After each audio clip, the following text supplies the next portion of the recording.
بسم اللہ الرحمن الرحیم۔ ایک بکرے کی آپ بیتی۔ ویڈیو کے بہتر رزلٹ کے لیے ویڈیو کو فل اسکرین کر لیجئے۔ میں ایک پہاڑی بکرا ہوں، کوئی 1.5 سال کے قریب میری عمر ہے۔ آج کل میں شہر کے ایک گھر میں رہ رہا ہوں۔ آپ کہو گے شہر کے گھر میں؟ اے مہرباں، میں آپ کو اپنی آپ بیتی سنانا چاہتا ہوں۔ دل بوجھل ہو رہا ہے، آپ میری سرگزشت سن لو گے تو شاید جی ہلکا ہو جائے۔ وہ بھی کیا دن تھے جب ہم پہاڑوں پر دوڑتے پھرتے تھے۔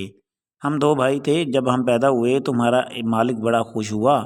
اس نے بڑے پیار سے ہمیں خشک گھاس پر رکھا، قریب ہی آگ جلا دی تاکہ ہم گرم رہیں۔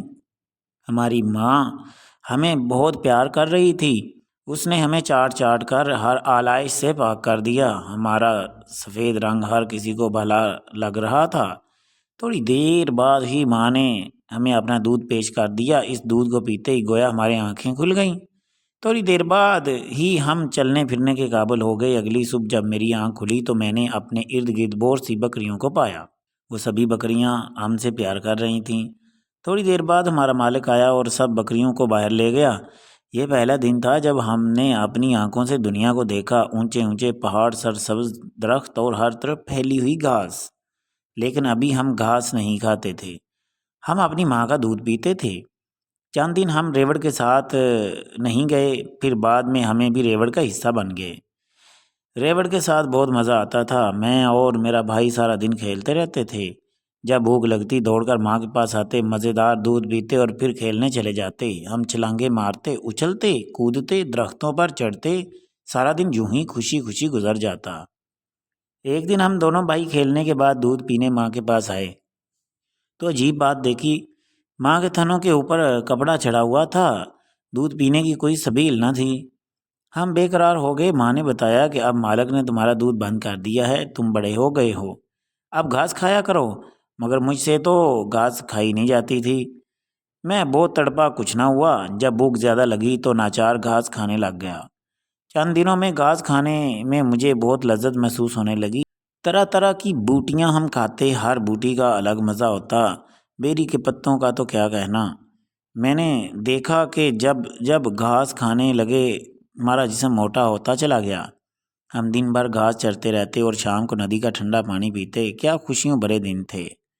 ہمارا مالک بڑا خیال رکھتا تھا۔ ایک دن ہم کھیلتے کھیلتے ریوڑ سے کافی دور چلے گئے۔ ہماری ماں نے ہمیں آوازیں دے دے کر واپس بلایا۔ ایک بوڑھے بکرے نے ہمیں سمجھایا کہ دیکھو، ریوڑ سے الگ نہیں ہونا۔ اگر تم نے ریوڑ چھوڑ دیا، بچھڑ گئے تو کوئی بھیڑیا تمہیں کھا جائے گا۔ ایک دن ہم نے بھیڑیے کو دیکھا، وہ ہم پر حملہ آور ہونا چاہ رہا تھا۔ ہمارے مالک کی نظر پڑ گئی۔ مالک نے لاٹھی لے کر اس کی طرف دوڑا تو وہ وہاں سے بھاگ گیا۔ ہمارا مالک ہر وقت ہمارے ساتھ رہتا تھا، وہ ہم سے بہت پیار کرتا تھا۔ مالک کے 2 چھوٹے چھوٹے بچے تھے، وہ اکثر مجھے باہوں میں اٹھا لیتے اور صبح و شام بڑے عیش سے گزر رہے تھے۔ مگر وہ کیا کہتے ہیں، سدا عیش دوران دکھاتا نہیں۔ وقت گزرتا گیا اور پتہ ہی نہیں چلا کہ کب میں 1.5 سال کا ہو گیا۔ ایک دن صبح ہوئی، مالک ہمیں لے کر جنگل کی طرف نہیں گیا۔ ہم سب انتظار کر رہے تھے، سورج بلند ہوتا رہا مگر مالک نہیں آیا۔ ہم سب پریشان تھے کہ دور سے مالک آتا دکھائی دیا، یہ کیا اس کے ساتھ کچھ اجنبی لوگ تھے؟ وہ لوگ آئے اور باڑے میں چن چن کر بکرے الگ کرنے لگے۔ وہ کسی بکرے کو کان سے پکڑتے اور ایک طرف کر لیتے۔ تھوڑی دیر بعد ایک آدمی نے مجھے بھی کان سے پکڑ کر الگ کر لیا۔ میں خود کو چھڑانے کی بہت کوشش کی مگر بے سود۔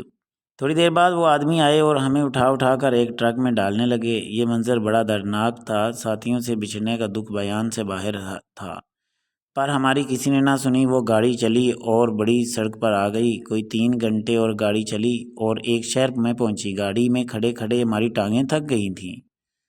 نہ کچھ کھانے کو ملا نہ پینے کو۔ ہمیں گاڑی سے اتارا گیا تو کیا دیکھتا ہوں، چاروں طرف بکرے ہی بکرے ہیں، آدمیوں کا رش ہے۔ ہم سب حیران تھے۔ آخر ہمیں ہانک کر ایک طرف لے جایا گیا، وہاں پہلے ہی کافی بکرے کھڑے تھے۔ پتہ چلا کہ یہ بکر منڈی ہے، یہاں بکرے فروخت ہوتے ہیں۔ عید قربان قریب ہے، اس لیے لوگ بکرے خرید رہے ہیں۔ میں خوفزدہ ہو کر پوچھا، تو کیا عید پر ہمیں قربان کیا جائے گا؟ یہی ہمارا نصیب ہے، ایک بڑے بکرے نے بتایا۔ لیکن وہ ہمیں کیوں قربان کرتے ہیں؟ میں نے پوچھا۔ بڑے بکرے نے بتایا کہ اس سے انہیں اجر ملتا ہے، اللہ ان سے خوش ہوتا ہے، انہیں ثواب ملتا ہے۔ میں نے مصطفی کی زبانی حیرت سے کہا، عجب یہ رسم دیکھی مجھے روزے عید قرباں، وہی ذبح بھی کرے ہے وہی لے ثواب الٹا۔ بڑے بکرے نے بتایا کہ انسانوں کو ایسا کرنے کا حکم اللہ نے دیا ہے، پھر تو صحیح ہے۔ میں نے کہا اسی شام مجھے ایک صاحب نے 70,000 روپے دے کر خرید لیا۔ میں ان کے گھر آیا تو ان کے بچے مجھ سے بہت پیار کرنے لگے، انہوں نے مجھے ایسا کھانے کھلائے جو میں پہلے کبھی نہیں کھائے تھے۔ کہتے ہیں عید قربان میں 2 روز باقی ہیں، موت کا صدمہ تو ہے لیکن اس بات کا اطمینان کہ اللہ کے نام پر قربان ہو رہا ہوں۔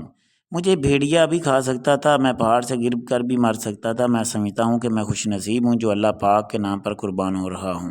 اب تو بس اسی کا انتظار ہے۔ مزید ایسی ویڈیوز کو دیکھنے کے لیے ہمارے چینل کو سبسکرائب کر لیجئے۔ عرفان اللہ کو اجازت دیجیے۔ اللہ حافظ۔